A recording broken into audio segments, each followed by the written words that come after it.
Welcome to the MindGrow Radio Storyteller Series podcast. I am your host, Stephanie Kathan, and today we are taking a deep dive into the power of self-love with international best-selling author and transformational speaker, Melissa Tori.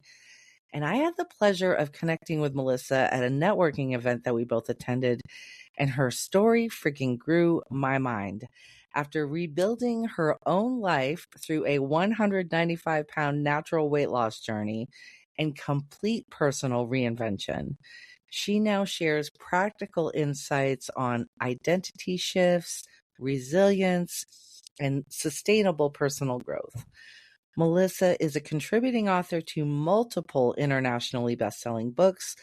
Those books have been featured at the Oscar and Emmy events, and 2 new books are releasing in 2026. Please help me welcome to the MindGrow studio, Melissa Tori. Welcome. Hi, thank you so much for having me. It's a pleasure to be here. Your story is so inspiring and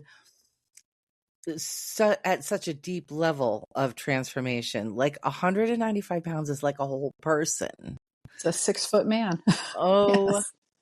my gosh. Like when you really put that in perspective, it is mind growing. And so I want to dive right into this conversation about what inspired you into this journey of transformation that you've been on, and what did you discover about self-love along the way?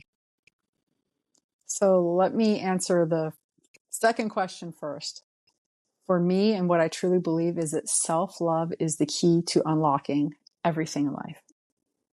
If we don't love ourselves, and if we don't learn to love even the ugly parts of the journey, because we all have those ugly parts, right? So if we don't learn how to even love those parts, we can't love who we truly are here, because all of those are stepping stones to the level of greatness that we're seeking, as I like to call it.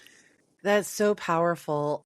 I remember the first time I heard the term self-love, I was like, oh my God, what is this now? Right? Because we're so programmed to not do that. We're so programmed to be the critic, not the lover of self. And I think that the message that you share is such an important one. And I know that not only women, but men too, struggle with that feeling of worthiness, that feeling that they are worth loving by themselves, never mind anybody else. We put so much of our worth into other people and other factors that just have, at the end of the day, it means nothing. So what inspired you to take this leap that you've taken? It was a long journey to get to the inspiration point. And being completely transparent, I had found myself, let me go back a little bit. I was an overeater my entire life. I ate to numb my pain. I ate to feel happy, to feel when I felt sad. Food was like my constant companion. It didn't judge. It didn't yell. It just was always there for me. That led to the weight loss yo-yo that men and women equally go through. I feel like it's a little bit women more, but just the up and down and up and down.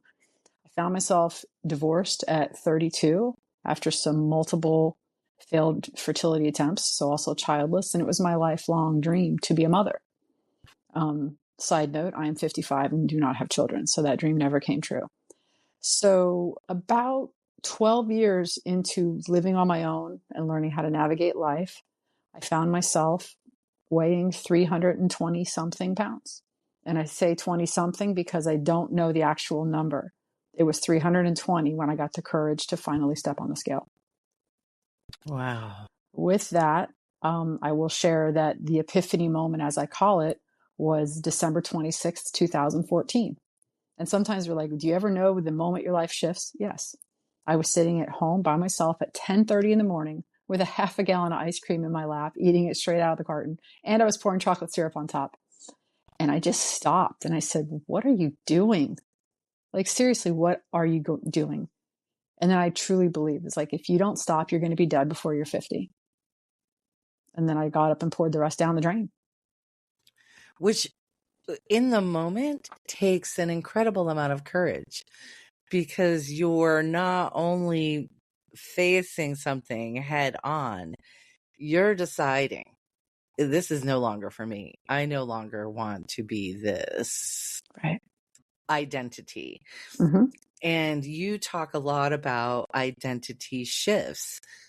How were you able to go from that that I eat for comfort identity into the I'm going to choose a healthier lifestyle identity? So it was the longest journey to really shift that identity, because I don't want to mislead anyone to think that that magic day just flipped a switch and everything Right. happened. Right. Because the end result is that it took me 11 years to lose 195 pounds. So that, just get that out of the way, right? Funny enough was, after I had poured the ice cream down the drain, I picked up our phones, as we all do, right? Even back then. And I opened up Instagram. And the first thing that popped up into my feed was a woman who had lost 180 pounds naturally. And in that moment, and I call it divine, in that moment, I was like, well, if she can do that, so can I. I had the permission, I had the vision, that model of possibility. Because I used to sit and think about it, and I was like, well, how does somebody really lose 2/3 of their body weight? Like, let's just be honest here. Yeah, it can be really overwhelming. Like, It was you get to the point of that's impossible for me, right? impossible, period, was what Yeah, I thought, truthfully. Like, how, right. how does that even happen? And you don't consider, like, well, even if you only lost 100 pounds and you're at 220, you're still way healthier than you are at 320. Like, you're not in the mind frame at that point to think that way. You get there, but you're not in the mind frame in that moment. Right. So there was my model of possibility. This young woman who, and she was younger than me. So, I think I'm 20 years older than she is. We're still in contact, by the way. But I had that model of possibility. She did it, so could I. And then the very next, the one scroll, the very next post was hey, New Year's is coming up. Let's do a no fast food challenge. And I thought, yeah, I do fast food morning, noon, and night. I was at least a 2 to 3 time a day drive-through queen, as I called myself. So I challenged myself to the week. And at the end of the week, I said, let's just keep going, because I had proven to myself, I made that choice, to that small shift. And in that small shift, I was able to prove to myself that I could go a week without any fast food. That fast food challenge lasted 9 months before I was like at a business conference and had no other option but to, I think I found a Chick-fil-A, but I had no other option but to grab something. That is so amazing. And it really comes down to deciding, right? And you had to Yes. decide that over and over and over. It wasn't like you made that decision one time. You had to decide that every day. And sometimes every minute of every day. Like, and, I don't work in an office anymore, but I used to work in an office, and, we all walk in the break room and there's a box of donuts, and you've got to walk away, and you've got to deal with the little parties. Oh, here, have a drink. Oh, here, have some candy here. Oh, just one drink won't hurt. Like, people, I choose to believe that they're not trying to sabotage us, but they're really, and then you're having to defend. I don't want to drink. Just leave me alone. I don't want to drink. Like, it's not worth the sugar's not worth it for me. I'm doing this right now. Oh, but one drink won't make a difference. And you're just like, no, one drink's going to put 5 pounds back on me, because I was still in that up and down right of my body was so needing so many recalibrations over that time too. Like, I would lose 50 pounds and just get stuck. This conversation is really powerful, because I don't believe either that our well-meaning colleagues, friends, family are trying to hurt us. Right. Even though it does, first of all, because it makes your boundary meaningless if they're pushing you to break that. So that's saying that they're not honoring your boundaries that you've set up for yourself. And also, it requires them to face the changes that they have not made in their own life. That's exactly true. And I feel like that doesn't get talked about enough, because we rely on that inner circle that we create for ourselves, even though half of the time it's really not beneficial for us to seek, affirmation or whatever from other people, or even agreement. This is what I'm doing. We want them to agree. We want them to support. But how and then when we start able... feeling better, I'm sorry, when we want to bring them with us, and they're not ready to come with us either. Right. How were you able to handle that?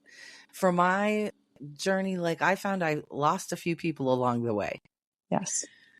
And that was hard at first because I'm like, oh, they don't like me anymore. You feel that worthiness start to kind of shrink up into feeling, oh, am I not worthy to love because I want to change? Mm-hmm. How were you able to make it through that? For me, it was like really hard. And I know other people are struggling with that.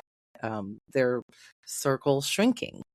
Their circle shrinking. And there's a saying, I'm sure you've heard of it. You know, if your circle doesn't help you grow, it's not a circle, it's a cage. Ooh, that's good. And it is true. And yeah, they don't know, people don't mean to hold you back, but they also like who you are. Like if they like you, they like this version of you. And they don't want, it's not that they don't want you to grow, but inevitably with growth, people are going to be left behind or they're going to wind up falling off because you're no longer aligned. Truly, again, self-love was the key to everything. I did that. I call it the I love you test.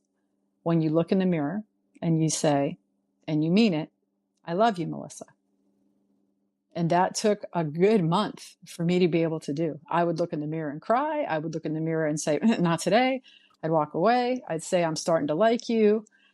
And then I just was like, just say it. At some point, say it enough times, you'll start believing it, right? Because again, I wanted to be the healthiest I could possibly be. Part of it, sure, I had the delusion that if I lost all this weight, all my problems would magically disappear. It doesn't work that way. We all know that. Like in our brains, we know it, but in our heart, we're like, no, it's so much easier for everyone else. If I was just thin, no. Because what I was also projecting outward, I didn't see at the time. I was just projecting out all that self-hatred. Right. So the first time I said, I love you, Melissa, and I meant it, the tears just flowed. And then I was like, I do love myself. I'm a pretty cool chick. Like, what is not to love about me? Love every inch of me at that point. And that made it easier as people fell off. It still hurts. It stings. You know, some people are meant to be with you. I get cliche sometimes, but a reason, a season, a lifetime. And the ones that hurt the most are the ones that you just believe are a lifetime and they're only a season. Mm. And then you have to kind of look and go, what's my lesson here? What were they here for? And there were certainly people along my journey, you probably would agree, that were there to help me learn how to love myself because they loved me unconditionally. Right. And they gave me that love that I so desperately needed in that moment. But then it did fall off. Not anybody's fault. It just kind of, you wind up growing apart. What would you say the importance of surrounding yourself with like minds, like that are on your journey with you? We talked about the circle that we all have, but for me, I had to create a new circle. Mm-hmm. Did you have to do that as well? Yes. And it's hard creating that new circle. I don't know if you found that, but did you find it was hard to create a new circle? At the beginning, yeah. Yes. Because I was like, I'm an imposter. I felt like I didn't quite belong. And you get that negative self, you get that the self-talk. Like, do I really belong here? Are they judging me?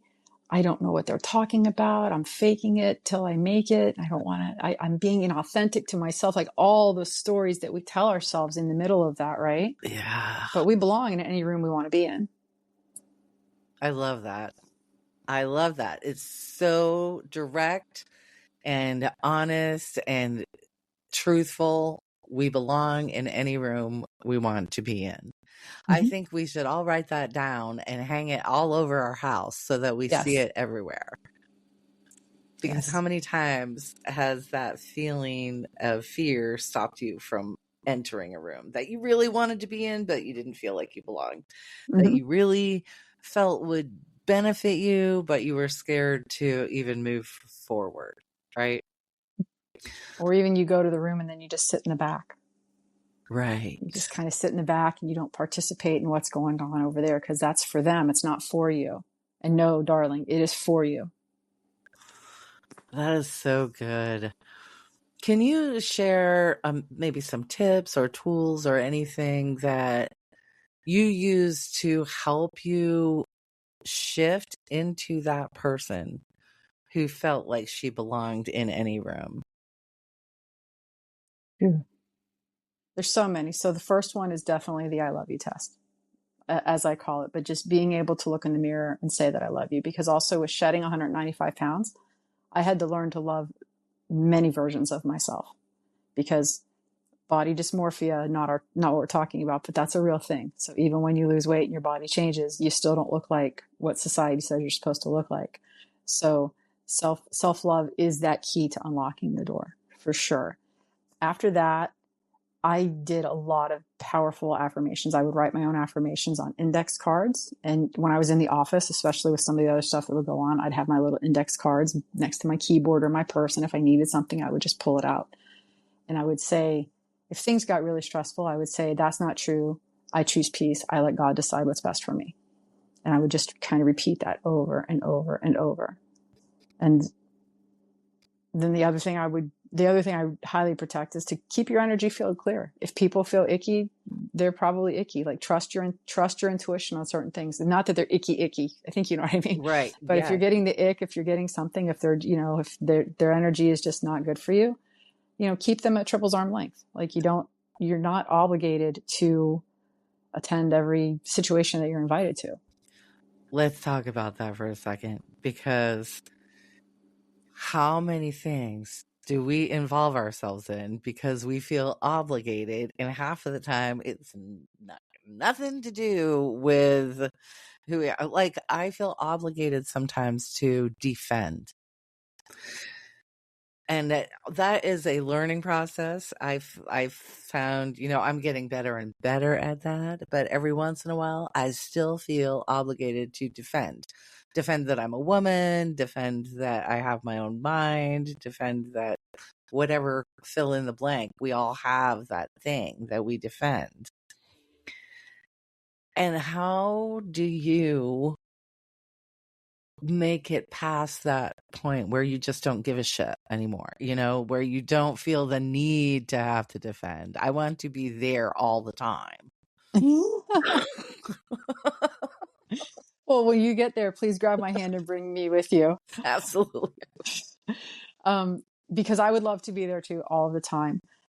We were taught as kids to, we'd be seen and not heard, and to be quiet, and we weren't allowed to, and depending on what roles we were assigned within our family dynamic, so I feel like most of us were peacekeepers. The people I tend to vibe with were the peacekeepers versus so we were the ones just always holding everything together. And it's key that we remind ourselves that while we were holding everyone else together, we were letting ourselves fall apart. And no. And it's simple. No. And I say this all the time. No is a complete sentence. Not no, but, not no, because, not no. Oh, no justification. No. Easier said than done. Certainly. I'm not just the no queen. I mean, easier said than done, but it's repetition. It's building the habit of doing it.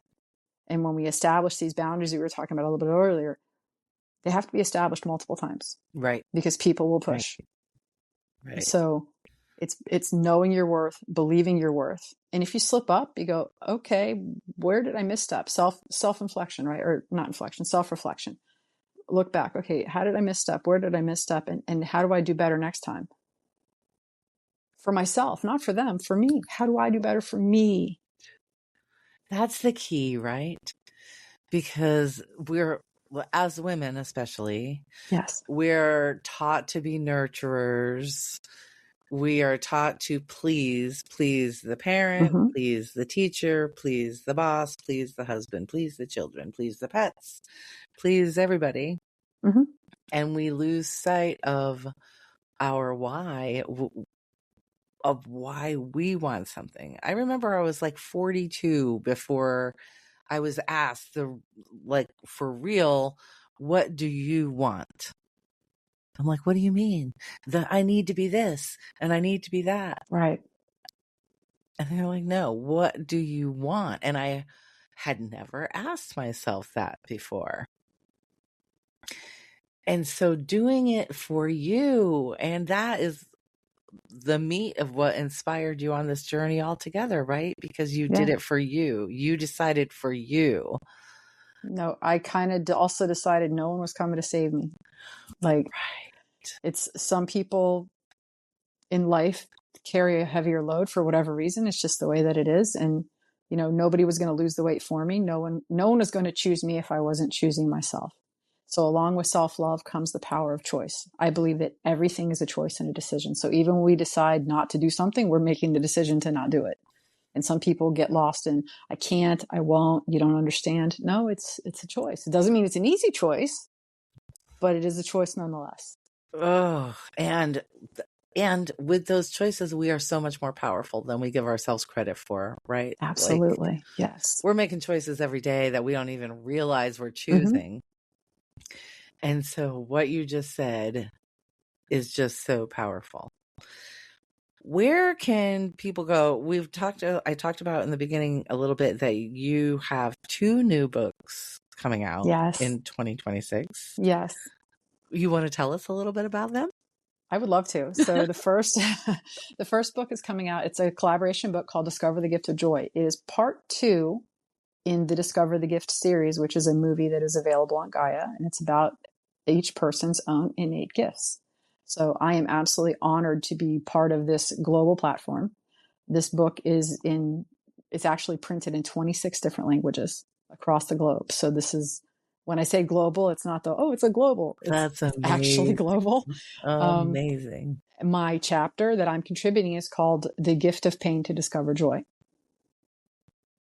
And the snippet, if you will, I don't really have it memorized yet, but the snippet is basically, I didn't get the life that I dreamed of, but I still have a life of my dreams. Like, I'm still happy. I was able to find joy and happiness despite, no children. When I was a child, all I wanted to be was a wife and a mother. For the majority of my life, I wasn't a wife. I'm not a mother. So, and those are things that pop up every day when you see kids, when you see this, it's kind of an ache that doesn't go away. But we still have to choose joy. We have to choose happiness, because life is a beautiful gift. And it is a choice. It really is. And when you really come to discover that for yourself, it changes things. It changes your whole perspective, and Yes. things just look different. And not only do they look different, they feel different. Yeah. And so anybody listening, you have so much more power than you think that you do. Yes, you do. And where then can people go to learn more about you and what you do? Well, let me just, if we back a second, because the other book, so this book leads into, I'm so excited, my own first personal book that I am writing that will come out, I think it's November 20th, but it's going to be right before Black Friday. And it is called Allowed to Choose, and Choice Creates Change is the subtitle. So that is my book that's coming out in November. And I want my copy now. Where can, do you have You will definitely get an advanced copy for sure. when I have them, I would absolutely love for you to read it and I can't give me your wait. feedback. I literally can't wait. So I'm very excited for that. I'm so thankful that we had the opportunity to connect, and not only connect in you connect with a lot of people at events, but when you connect and you can feel the connection, those are really special. And I love that we have that. And I love that you said yes to joining me on the show. Please tell people where they can go to learn more about you and what you do. So you can find me on all socials at Melissa Tori, and I have a website, melissatori.com. That's in the middle of a revamp, so it's a little off. The messaging will appear a little off for like half a second because it's in the middle of a revamp, because it was more documenting my weight loss journey. And, I do offer empowerment coaching and things like that. So that's relevant, but so I don't want someone to go there and be like, oh, what's this? But that's really where you can find me. And my email is on the website, and I love to just connect with people and are you sharing this on Insta or anything, your weight loss journey? Are you, yes. Do you do lives and videos and stuff that people can tune into at all? Not yet. That's actually one of the things I want to start doing, is some Instagram lives and Facebook lives. I do share the weight loss stuff on Instagram, and I do reels. I actually do more reels than I do anything else, but I want to get into that. And I do also, I have a vision of starting a podcast that would go along with the book, but I love We'll get that there. idea. Yes. I would totally tune into you. Do Good. you have any wisdom? Like, if you had one piece of advice for the person who is where you were when you were eating that ice cream for breakfast and you made that decision, what is one piece of advice that you could give that person to help them keep going? Don't give up. Growth does not come from perfection. It comes from showing up for yourself and your goals every single day and choosing to show up for yourself every single day. I love it. I love it so much. I love it. I love you. I can't wait to read your book, your books, both your books that are coming out in Thank you. 2026. We have been joined today by the ever so fabulous Melissa Tori. Thank you so much for being here. Listeners, go tune into her at melissatori.com. Go find her on the socials. Tune into her brilliance. You will be so inspired and you will love her energy as much as I do. You've been listening to the MindGrow Radio Storyteller Series. I am your host, Stephanie Kathan. And until we meet again, keep shining in your brilliance, everybody. You're so much more powerful than you think. Thanks, Melissa. Oh, I just got chills when you